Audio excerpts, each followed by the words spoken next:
পুজোর কিছু কাপড় কিনেছি, ওগুলো দেখাবো। হ্যাঁ, আগে দেখাচ্ছি হচ্ছে ভাগ্নি আর ভাগ্না।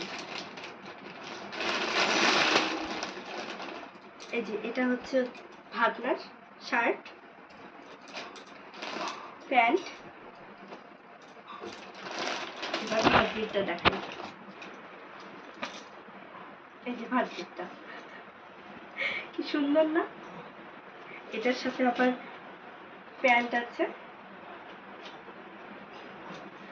আর বন্ধুরা দেখুন ওড়নাটা কি কিউট। আর এটা দিয়েছি হচ্ছে আমি, আর ওর মামা দিয়েছে এটা। দেখুন